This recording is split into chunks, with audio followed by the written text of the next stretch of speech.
Welcome, everybody.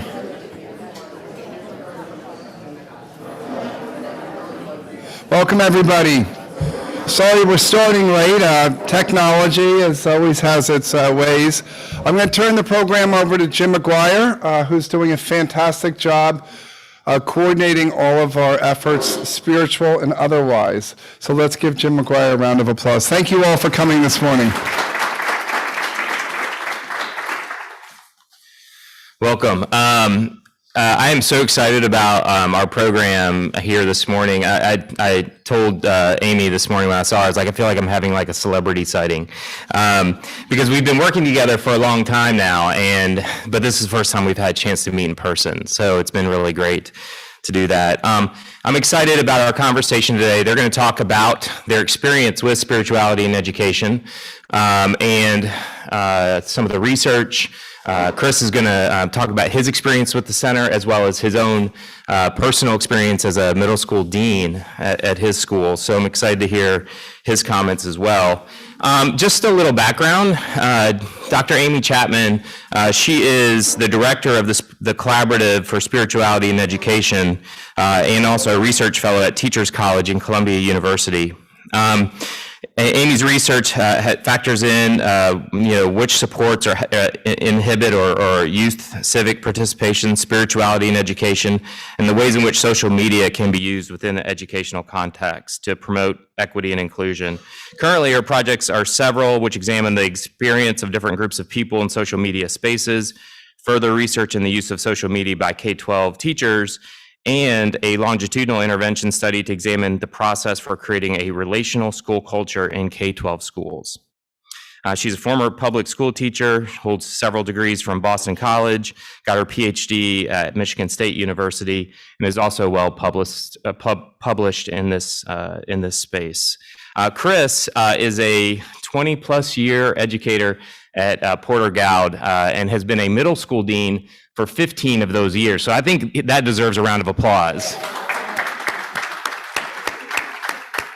That is no easy job.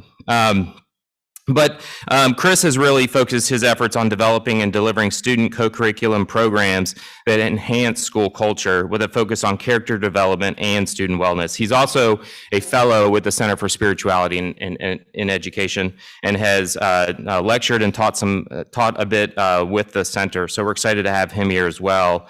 In addition to his work at Porter Gaud, he's also started a charity where it was a chapter for Bicycles for Humanity, which is doing some amazing work all around the world, bringing bicycles to developing countries and how that's impacting and changing local access and local economy. So I'm super excited about both of these speakers and what they're going to share with us today. I hope that you will ask lots of questions and get as much out of this as you possibly can. We are trying to live stream this for those of you who are streaming through our YouTube channel. If you'll please use the chat for questions, we'll try to get those asked and answered as we go through the presentation as well. So with that said, I'll welcome Chris and Amy to the podium. Thank you.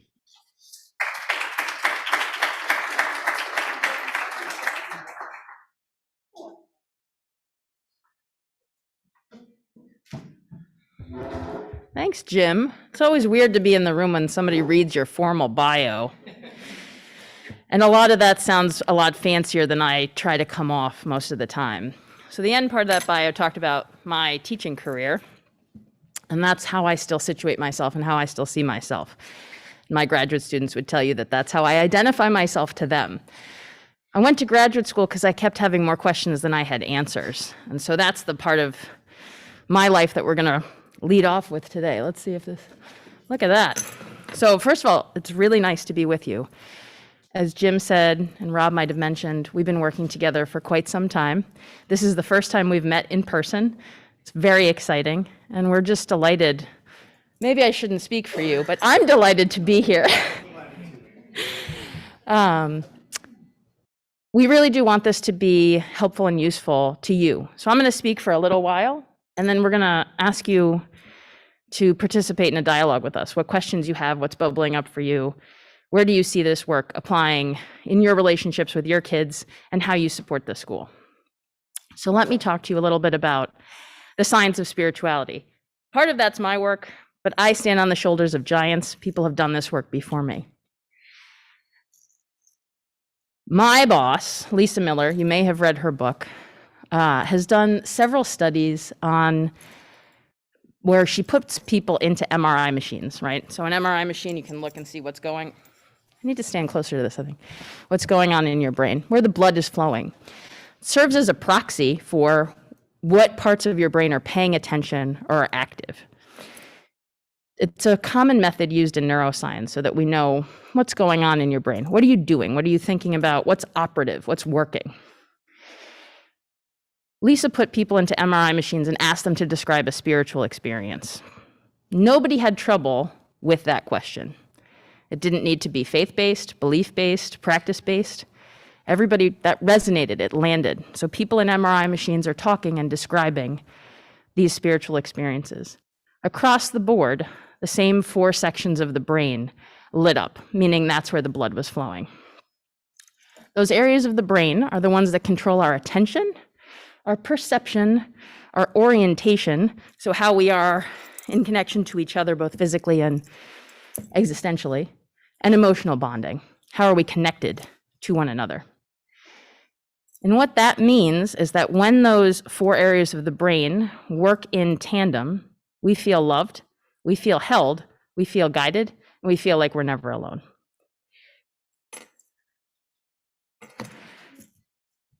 Rob and Jim said you might like to see some scans of these brains. So here they are. If you're, interested in what the parts of the brain are called and how they work, the occipital lobe is what controls your perception and orientation. Literally, physically, if you get in your car and you realize you have a blind spot, it's your occipital lobe that's telling you that. But also, if I perceive that you're listening to me, that's coming from that same part of my brain. The parietal lobe and the precuneus regions are our sense of awareness and our felt sense of unity and oneness, right? So on a brainwave level, right? So if you've heard of, our brains are full of electricity. They operate at 4 different stages of waves. When we are really connected, our brainwaves are in sync. We call this synchronicity because we're not very clever about naming anything. That's that felt sense of unity and oneness. It can also extend beyond you and I, or you and I, having connections of brainwaves to where we feel a sense of connection, unity, and oneness with the natural world, with our whole civic community, with our school community, or with something much larger than ourselves, with the universe. The ventral frontal temporal network is our emotional bonding center, where we feel love and we know a sense of connection. This is the part of the brain where when you know you're in a place with someone where they are there for you for your good, right? They're on your side, they're in your corner, they've got your back. It's also bigger than at the individual level, that we know that we belong to the world and the world belongs to us. Right? That fundamental sense of belonging. I believe that Jim can send this PowerPoint to you. I'm happy if you take it or take pictures or take it with you. These brains are also on our website if you'd like to see them ad nauseum. Just, use it as your background on your computer. What this means is when these areas of the brain work together, so when these 4 regions are operating at the same time, you get awareness of that oneness, that unity with all life, and also a sense of path and purpose. I don't want you to leave here and think, if we don't promote spirituality, these parts of the brain just atrophy. They don't exist. They're not turned on. That's not true. What our work does, and this growth happens outside of just the work that we do, it means those parts of the brain work in tandem, and that's when this happens. And so you feel a sense at the same time that you can make individual choices. You have interior freedom, but you also have a sense of collective compassion, right? My well-being is bound up with yours. I have to care about you. I have to care about your thriving because it matters to me on a deeply known level. That's not about a set of beliefs. It's not about a sense of practices. It is what drives me in the morning. It is why I'm standing here in front of you today. It's certainly why I was teaching, though I didn't know this science.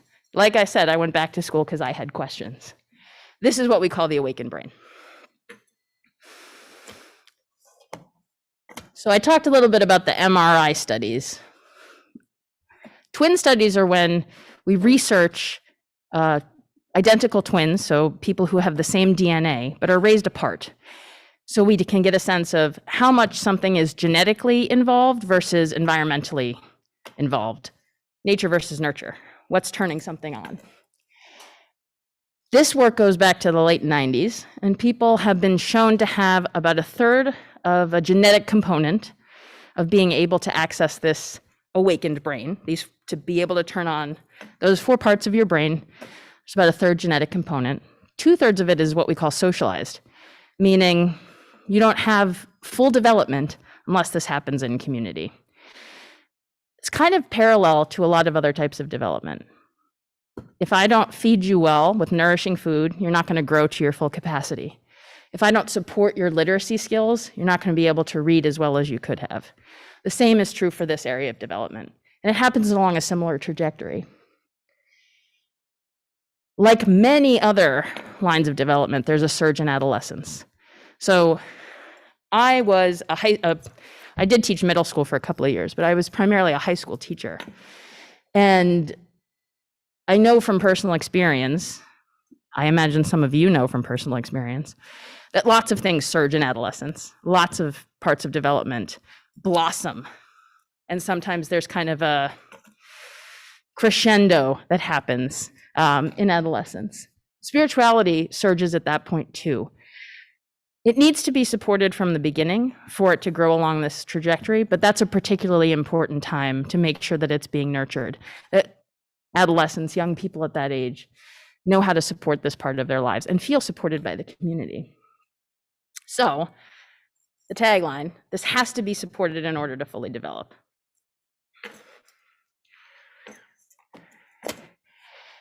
That would be reason enough to convince me, but there's more. So we have positive mental health outcomes when people say that they have a high degree of spirituality. These are pretty big numbers, and they're preventative.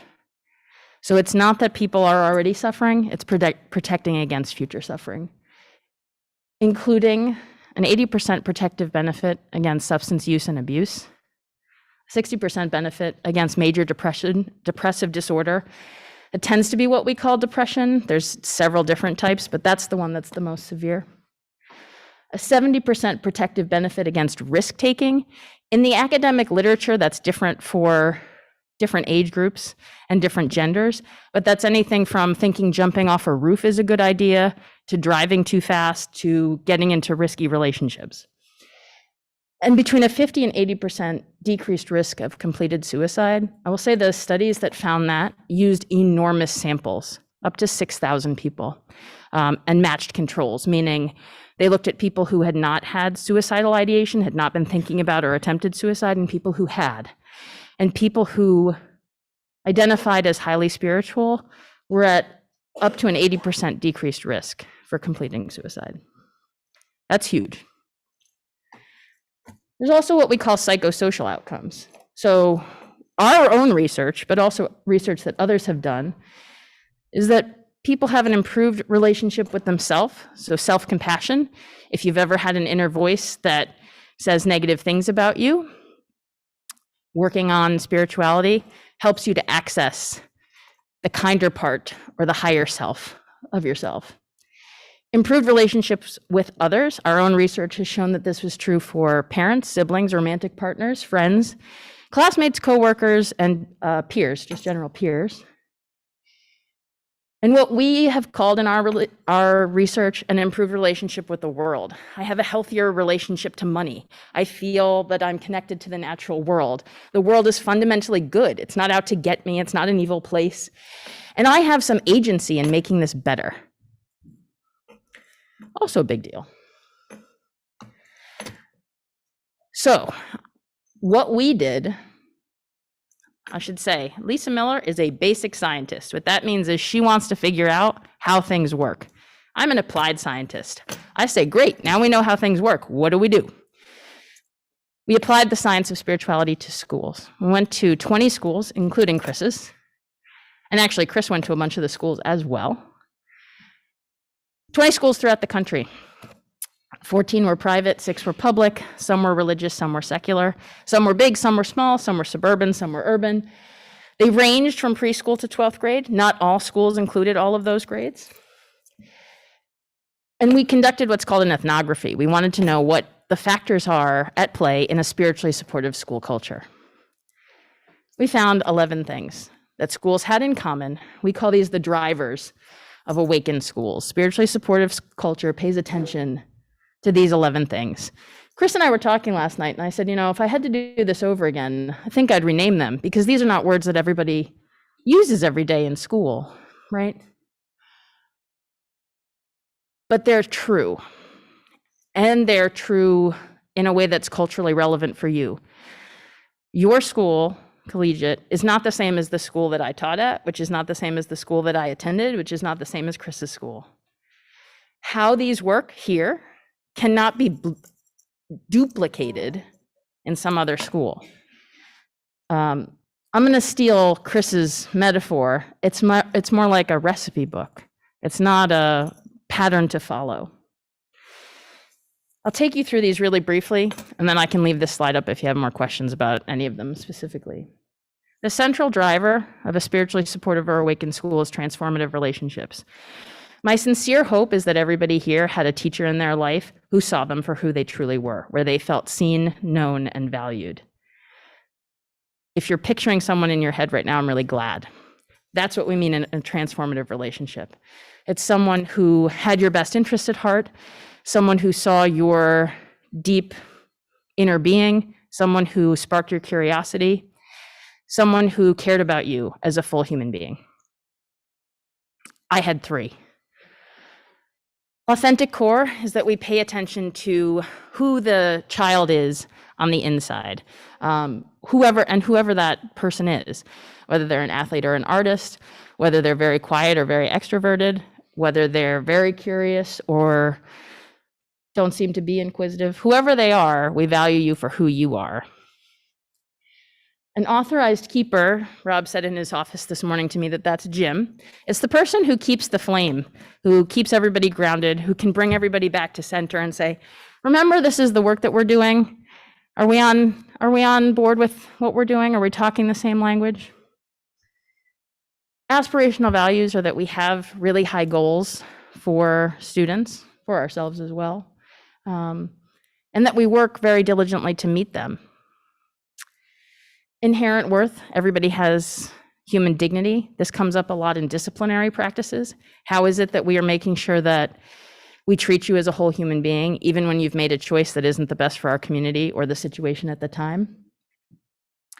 Integrated mission, everybody in a school is on board with what's going on. We know why we're here, we know what we're about, we know what we're doing, and we can tell you that. The schools that we went to consistently, from the youngest children up to the faculty, people in all of the offices, support staff could say, this is the mission of this school, whether it was the formal mission statement or not.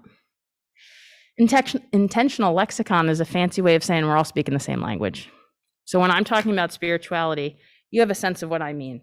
And when you do the same, I have a sense of what you mean. And you use here at Collegiate the words that work for you, so that when you're speaking to each other, you're connecting in a meaningful way. It's not about the words that I think are right. It's about the words that this community makes sense of. So in some of the schools that we went to, there was a religious component to that language. At one of the schools, it was very new age language. Each school had their own lingo, and that's important. It's an important part of culture, right? Language is a single symbol system. It helps us to name what's important to us. And if we don't have that, then there's a barrier to us understanding this area of life, or anything else for that matter, but this area of life. Meaningful learning is that we connect what's being learned in the classroom to the wider world. Sometimes this looks like service learning, but it's beyond that. It's connecting what we're studying and why we're learning it to our purpose. So if you are having this conversation about any Catcher in the Rye is what's coming to my mind at this moment. I was not an English teacher. I taught history, but we were talking about this last night. What is the reason? Like, why are we reading that? Just because it's a seminal American work, or because there's some applicability to our life? It's maybe a really random, actually, example. All the schools in our sample were really committed to getting their kids out in nature, whether that was on their own campus, and I can't wait to see the space that you have here, or in state parks, in adjacent areas. A number of schools went to the beach, and not just as a trip or as an experience, but as a place of wonder and awe and reverence, as a place of contemplation, as a place of quiet, as a place of connection. Schools also taught about nature in a way where it was not about we are, as human beings, controllers over nature, but rather we are in relationship with nature. We're a part of this larger ecosystem. Ritual, all schools have rituals, right? There's going to be bells that ring. People have lunch at a certain time. There's a delayed start or late start. It was delayed opening where I went to school. Schools are infused with rituals. What we choose to ritualize becomes important to our community. So do we ritualize when you come into school every day? I was talking to Chris that's something I still do. I have a ritual of checking in with my students. It's not just, hey, how are you today? It's much more intentional, and I will just wait until you answer me. I'm insufferable as a teacher, I really am. When I'm not just talking to a live stream and you get me, I'm move around and hopefully a little more fun.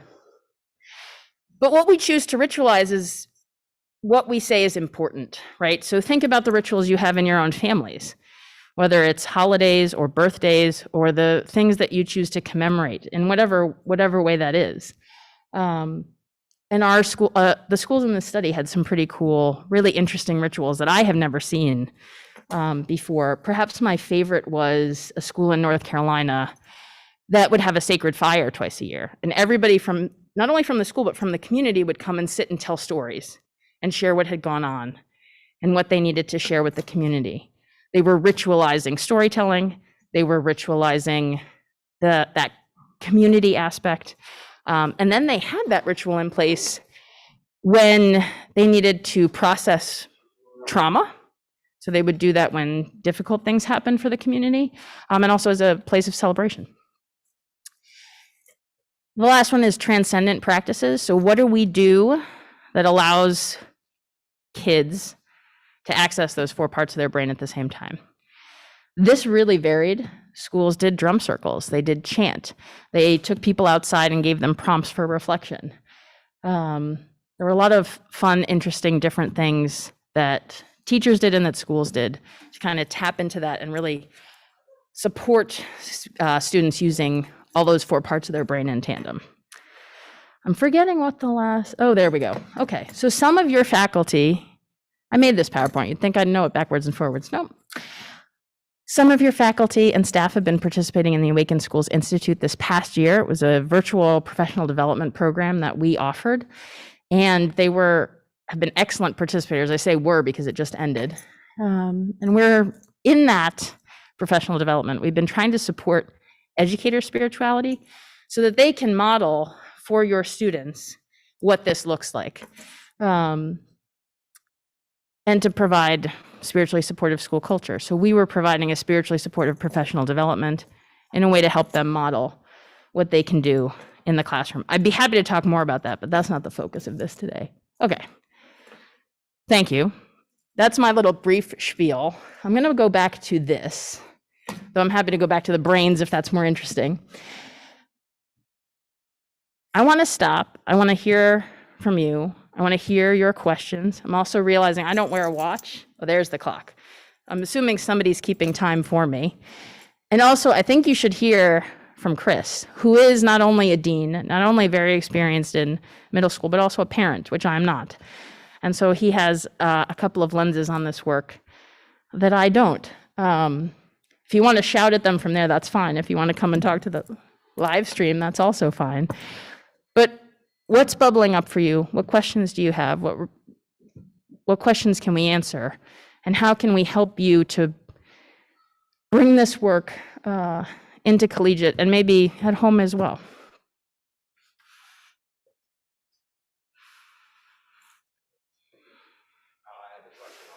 Okay. So when going back to like the PET scans and looking at brain activity and this idea of like where like unity and connection, where it lives in the brain and that sort of thing, I'm just kind of curious, like when there are childhood traumas, things like that, how do those impact those activity in those parts of the brain? Does this in any way inhibit or does it impact the brain's ability to develop these feelings of unity and connection? Is this where things like attachment disorder and things like that might come from? So That's a really good question. We actually see the opposite. So what happens in post-traumatic experiences as people are recovering, they can experience post-traumatic spiritual growth. So it can be a time that is so disruptive in what you're doing that you're activating those parts of your brain, which, by the way, those four parts of the brain are also the regions of the brain that are the ones that control depression. And so there's a way, if those parts of the brain are supported as you're going through, as you're processing that trauma, for you to experience post-traumatic spiritual growth. And research has shown that that happens actually kind of often, and sometimes even if it's not supported, that people can engage in that on their own. In terms of attachment disorder, I have never considered that question, so I'm going to think about it before I give you a response, because I'm curious about that, and I don't want to give you an uncontemplated answer. Yeah, that's a good question.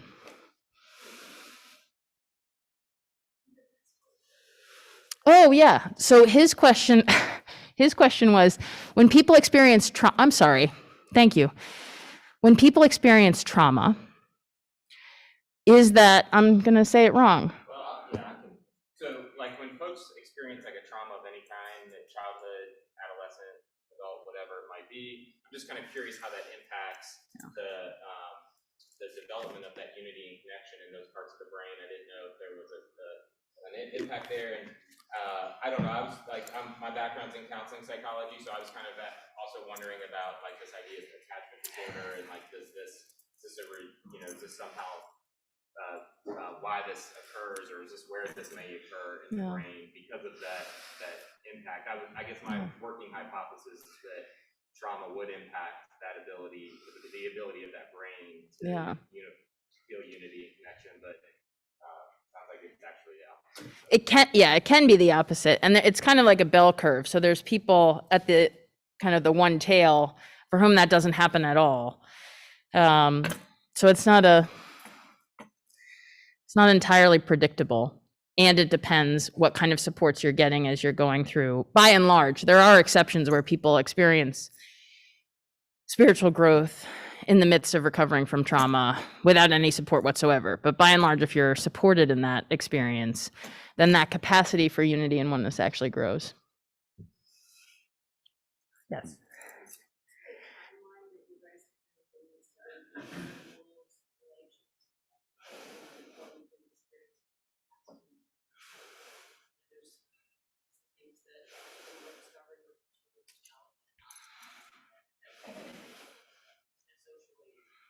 Yeah.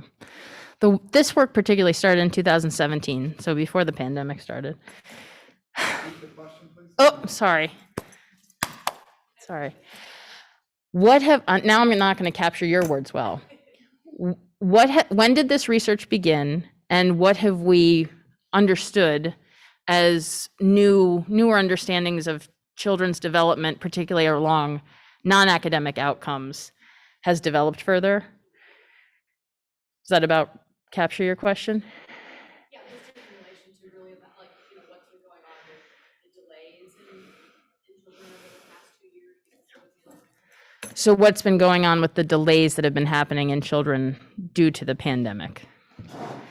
So our research did start before the pandemic started. We were physically in schools, conducting observations, interviews, all of that. We've had some conversations with schools. Certainly, most of our conversations here at Collegiate have been about, in this time of virtual, hybrid, blended learning. I don't know what to call the state we're in now, to be honest. I think this makes this work more important. I think it makes it more timely. The conversations that I have been having, it sounds like people are more hungry for this work. I was also almost going to say desperate, and there is some of that in some conversations that we have. I think there's a really big difference. So if you heard in my bio, I researched some things that happen online. I've been doing that for over a decade. There's a huge difference between people who choose to learn online and people who are forced to, right? Nobody signed on for what's been going on in the last 2 years. That's traumatic, full stop. What schools have been doing to mitigate it? In some ways, and I'm not talking about the academic piece here at all, although I think that's where our research needs to go next. How does this impact the academic side? The schools that have had this in mind have been better equipped to deal with what's happened in the last 2 years. That's anecdotal. That's conversations I've had with school heads and teachers in our network. It's not that they would, if they were standing up here, they would say, we're still learning, we're still figuring it out. Everybody in this network of schools says that. But they put this intentionality and the work that they had done already into virtual settings, as opposed to schools that really were trying to kind of do this ad hoc, which meant that it wasn't systemic, it wasn't well planned. It was really coming from a great place. So I'll give you an example. One of my best friends is a teacher in Queens, New York. She teaches English language learning students. She asked me to come, not as Dr. Amy Chapman from Columbia University, but as her friend, to hang out with her students, to just give them a sense of community. And I kid you not, we played cards online. Her school didn't have a program for that. Her principal wasn't saying, you know, let's make sure that we have time for students to spend time with each other in ways that are intentional but not academically driven. And those students had never met me, had never seen me. I don't think I come off as intimidating, but they didn't know me, right? We kept playing cards for like a month because they needed a reason to be together and they needed some adults to help scaffold that experience. That friend of mine happens to have that club in her bag. She's been teaching long enough in that way to be able to try and facilitate that. I don't think that happened at her school at large. I don't think it happened at a lot of schools. And it shouldn't be that random that you get the teacher who's like, you know what, instead of trying to talk about Miss So-and-so's English lesson, we're gonna play hearts. Or we're gonna have conversations about where you're at. Which, by the way, when you do an activity like that with kids, or with adults for that matter, sometimes they start talking about what's going on. It's a little bit easier if you're semi-distracted. This is a psychological phenomenon too, but if you're a little bit distracted with something that you're doing, it might be a little bit easier to open up about what you're feeling. It's kind of a long-winded answer to your question. Anecdotally, the schools that were thinking about this have done better. I think everybody's tried their very best, and everybody, all of us, we've been through a collective trauma. We're still in it, right? I'm still up here wearing a mask, so. Yeah. We have about 10, 15 minutes, so feel free to, more questions that you have, and we'll get Chris up here, and just want to give everybody a quick time check. Yeah, before you move on, one thing I will say is, well, I found it in my school, and for me, I come at this as not a scientist. I'm more of a practitioner, so I know my kids and my community intimately. I know the city, I know the culture, and I know the families. So for me, putting this in is very personal, right? And in our school, I think what we found within the last 2 years, and we were fortunate, we weren't remote all that much.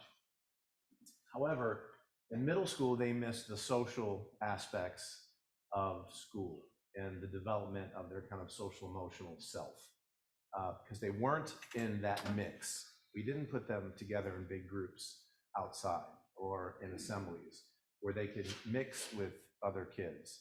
And so what we found is that our 8th graders this year, from a maturity standpoint, socially, are a little more like 7th graders.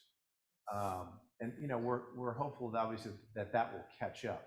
But I think that is something that schools are paying attention to as kids move along. Sometimes, and what I would say about that is sometimes schools have kids grow up too fast. The pressures of a 12-year-old when I was 12 are very different. So in a sense, it's interesting that now there might be a little bit of a level on that from their age and their perspective of their social emotional growth there wasn't as much pressure in some ways, but that is something I think that happened as kind of collateral damage, if you will, to the last couple of years. Yeah.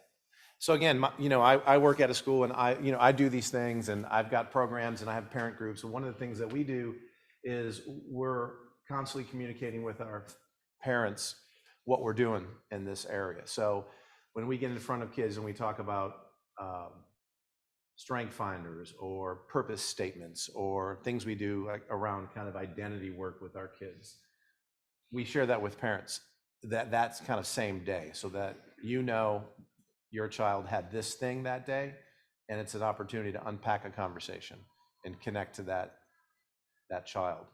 And that's a really simple thing to do. It's not hard. And we also have different parent groups that focus on different areas that we're trying to impact. So we have one on diversity and inclusion.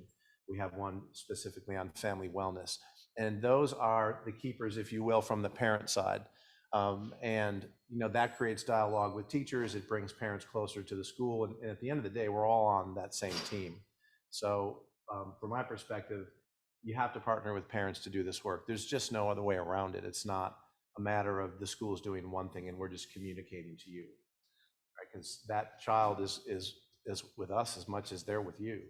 So it's imperative that parents understand it, support it, buy in, and help move the needle on this stuff. And in fact, you can make the argument that you do it more than schools do. Yeah. I would argue that, absolutely. Yeah, sure. Yes. Chris, could you just give some real concrete examples of from your school when you're meeting with a parent group and you're trying to help transfer some of what it is you're doing at the school level to families and at home? Like, what are some things when we think about this work and some of these protective factors from this work? Like, how do we? What are those concrete tips or tricks or tools that we hand off to parents and say, hey, if you can do these 1 or 2 things at home, this is like a step in this direction if you're not already doing that. Right. Well, when we do parent things like this, you can see this is a really large group. A lot of times parents don't come, right? And so the question is, how do you engage with parents on a personal level? So while they might not come to something like this, hopefully they're reading emails or communicating with parents in some other ways to get them to do those things. For me, what things that I've done that have worked would be around, I have a curriculum called Life 101, and in that, a lot of this stuff is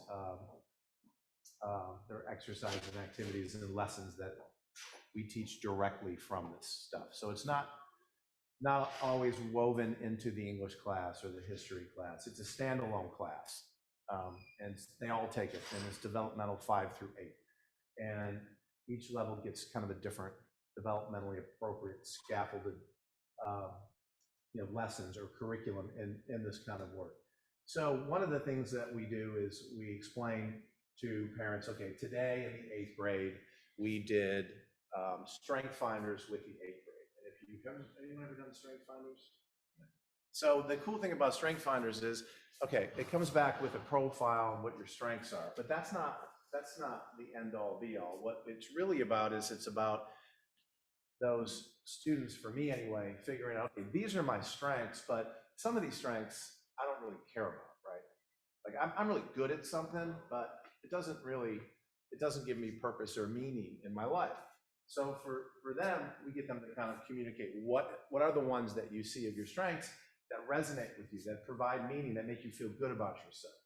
And then we share that with the parents and say, hey, you know, Sally just took the strength finders, and these are her strengths, and this is the one that resonates the most. What a great opportunity for you to have that conversation with your child.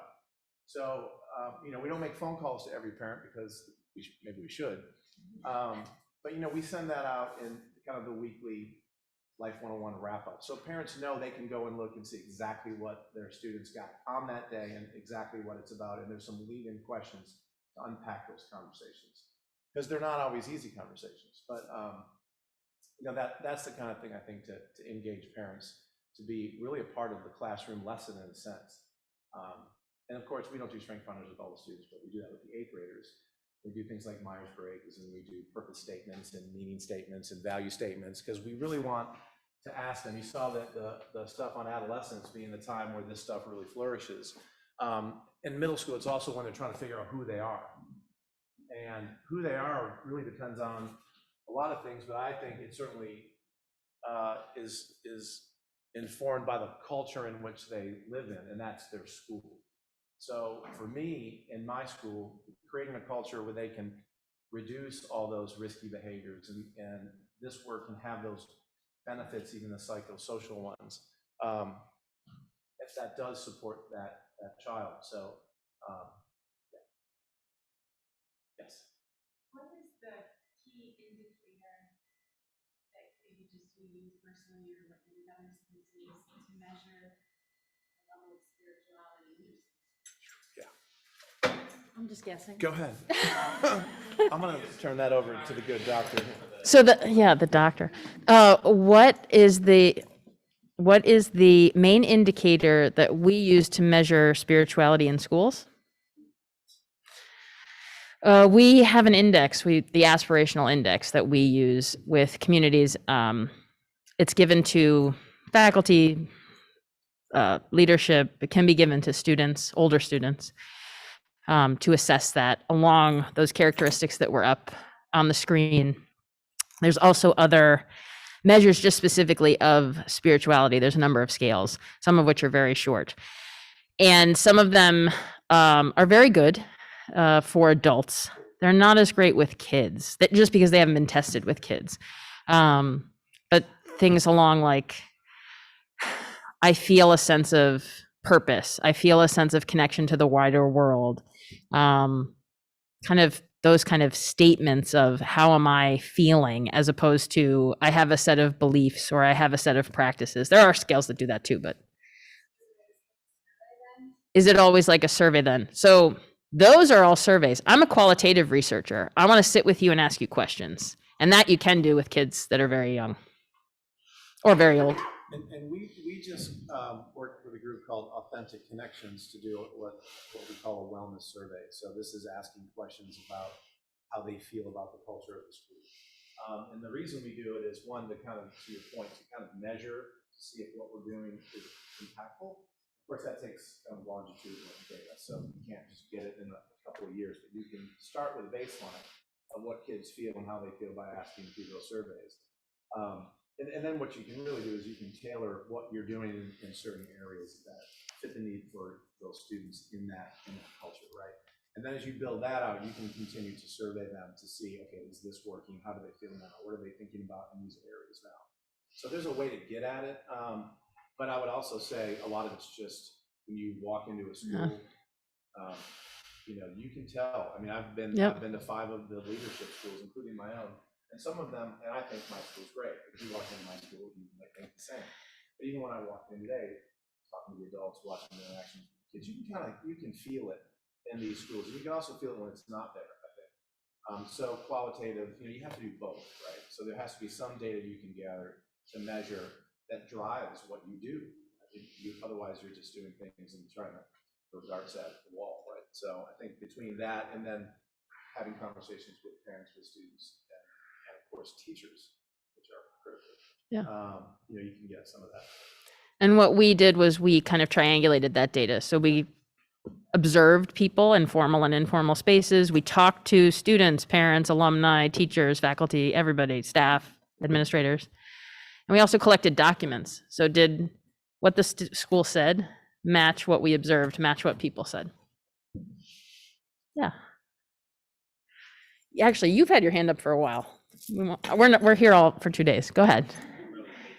I appreciate that spiritual discipline. 11 drivers might seem like a lot of places to keep spending Mm-hmm. relatively focus and resources. Have you found that there are core or foundational drivers that are inherent to success, or is it important in a school to a subset of those really well and you can still achieve the same outcome? Thank you. That's an excellent question, which was 11 drivers seems like a lot. Is it that seems like a lot of plates to keep spinning at the same time? I like that visual. Have you found that there's a few that are the most important or ones that are central to keep this work going, or do schools have to attend to all 11 of them at the same time? Does that capture what you were? Okay. Or just do a subset of them really well, whether you do all 11. Or can you just do a subset of them really well rather than doing all 11? Thank you. The research answer is the most important is transformative relationships. If you're doing that well, you're probably attending to everything else in some way, and it has some kind of reverberation as a benefit. So if from the head to the youngest preschool student is feeling like they're in right relationship with each other, then you're probably ritualizing that in some ways. You're probably speaking the same language, or at least a language that you can understand. You're probably talking about ways of meaningful learning and nature in ways that are connected, inspire wonder and awe. So that's the central driver, if you will. Yeah, I mean, you also have this kind of Venn diagram where it's overlapping, right? So getting at one doesn't, they're not mutually exclusive. They get at the other things. And I mean, for me, and maybe for you as parents and even as a school, the mission part is really important, right? So that's kind of the clarity piece.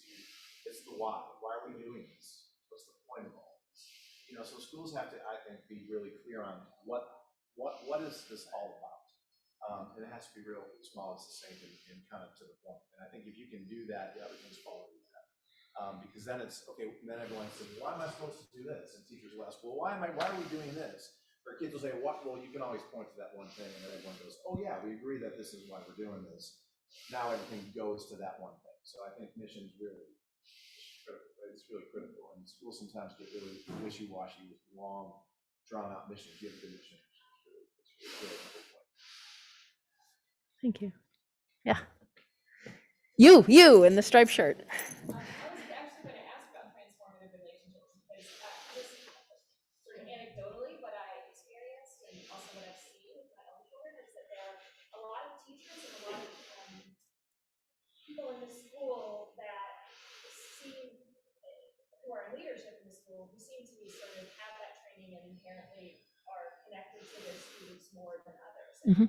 And that there are certain teachers that a lot of kids gravitate towards for those relationships. And have you looked at what it is that they're doing? Some of them come upon it naturally, but I think a big piece of that probably can be taught. And what piece that plays in the school, like actually teaching teachers how to create those relationships with students. That's an excellent question, which was, can we teach teachers to develop these transformative relationships? Anecdotally, you've observed that there are some teachers and leaders here who seem to have those transformative relationships that students gravitate towards them. And so could that be something that teachers get support in doing more broadly so that everybody had that kind of experience or could have that experience, which is a really excellent question. We have lots of interviews with both students and teachers who talk about both sides of this relationship. So yes, in some ways, we absolutely know what teachers are doing who do this work.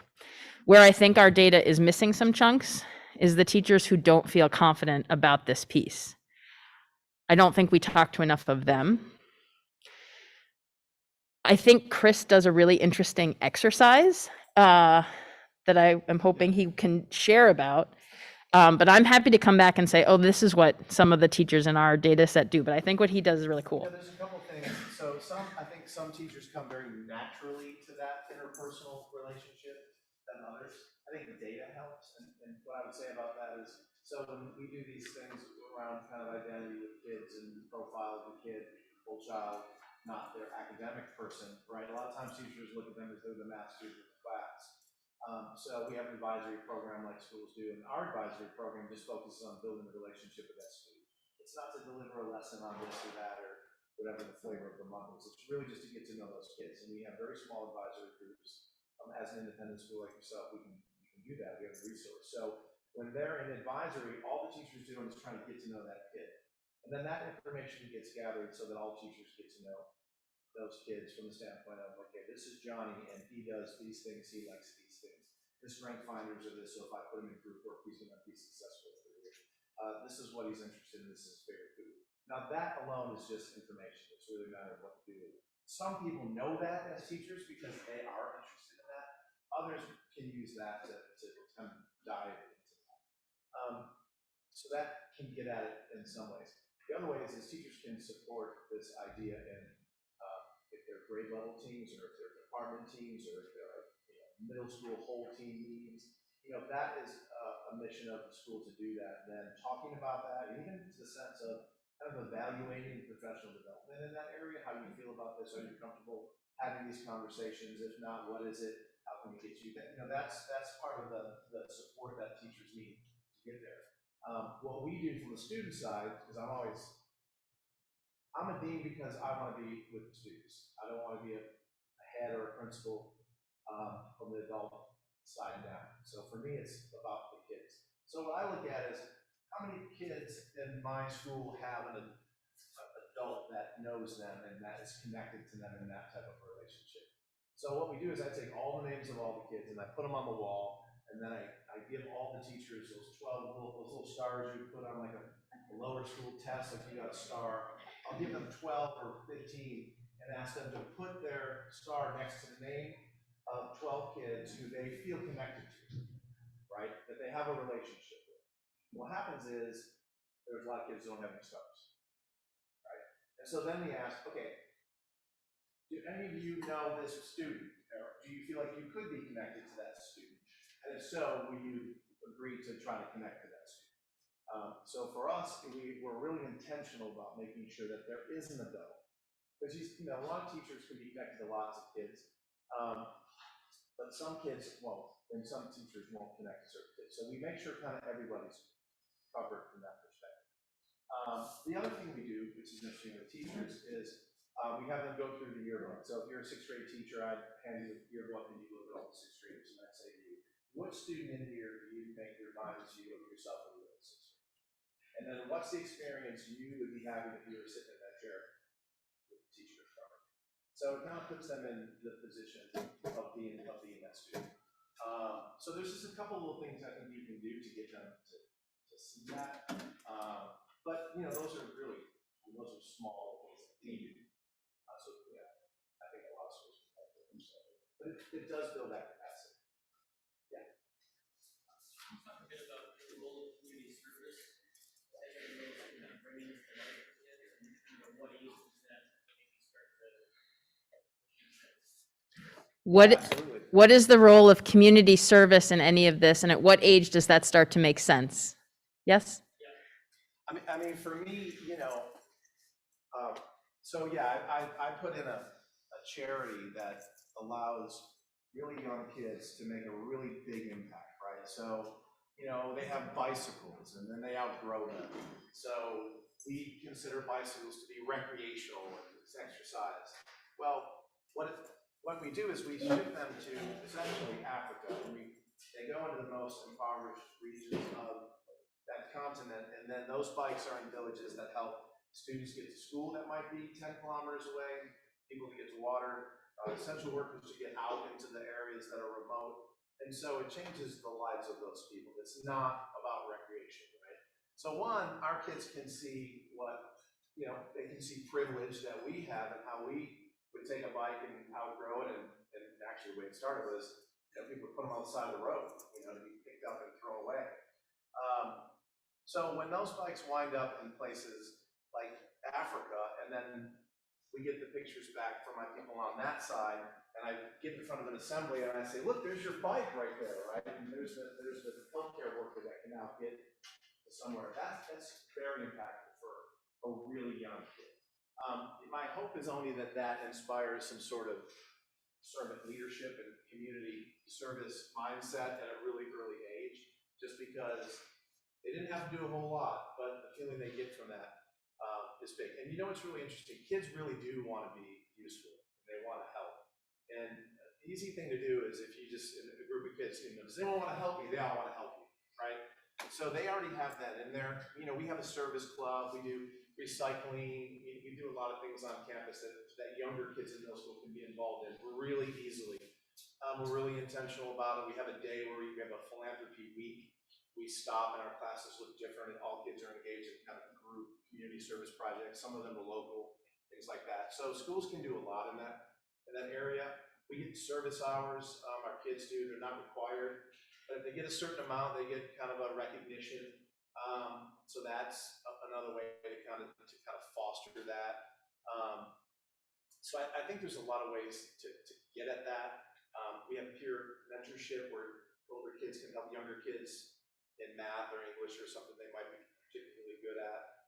We go down and read to the lower school kids. There's a lot of service of the community just within the school, and then the local community outside. And then for me, it's even like the global community to get this idea of how can I solve something way across, the world with just a really simple act and intention. Online, folks. Oh, I'm sorry. Can they hear me? It's not really, they can hear me, but I can't hear. Okay. I hope that answered your question. We probably have time for like one more question, so. Yes. So I teach here, but only occasionally. I'm a guest speaker. If you have 11th or 12th grader, I've been teaching your kid this year, mindfulness. Here's what excites me. Your drivers that you identify, all of them are the things that the kids have been asking for this year. Like I heard the question about like pandemic and development. This is one of my first years teaching where kids have been so proactive about what does my life mean? Where is the purpose? How is this thing I'm studying connected to my just being on the planet? They have so many existential, spiritual questions. And I find that they're just hungry for all these things. So one, I'm curious if you're seeing that increase from the kids across the board. And the other thing is I was just curious about like a favorite moment where you saw this work. Something you all saw in your own school, or you went to a school and it was just like a moment where it all came together for you.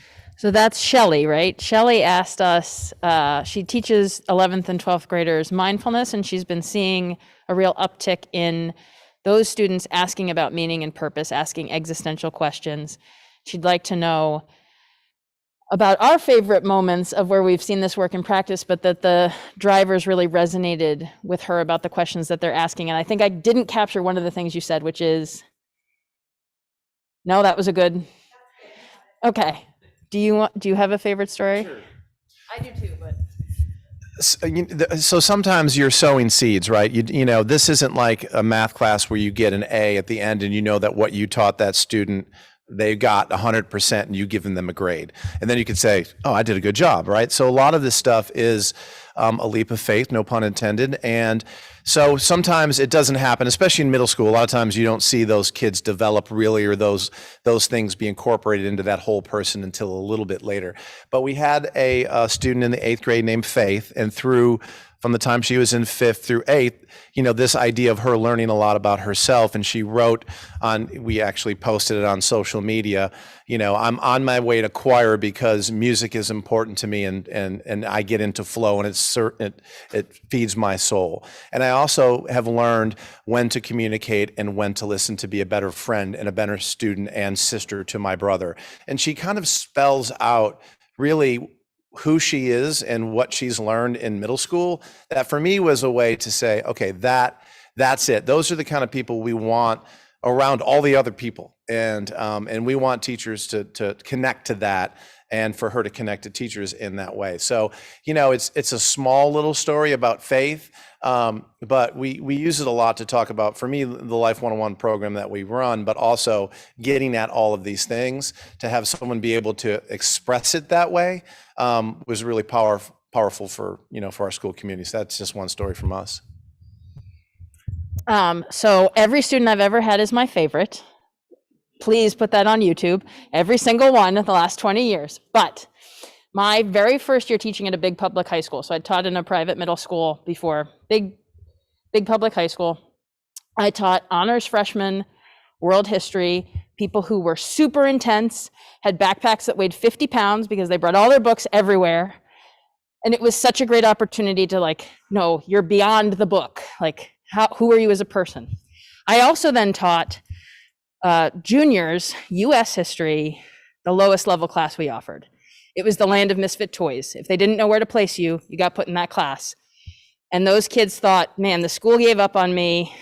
I'm not trying. I'm not interested in whatever you're selling, lady.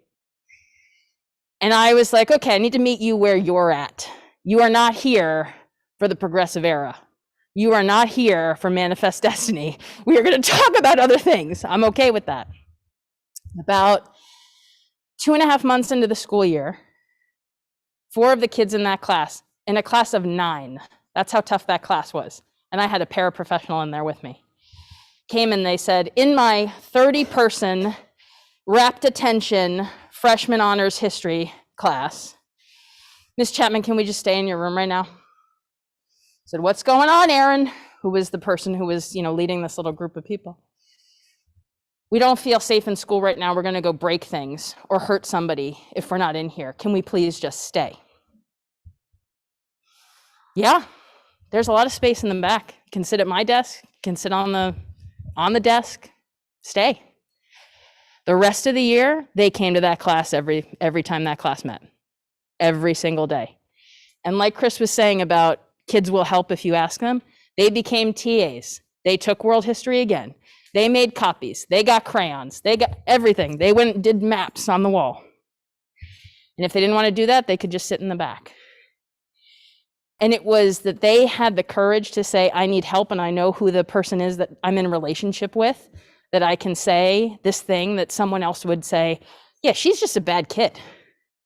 She's just going to make a bad choice. We already gave up on her. She's 17, like that ship sailed.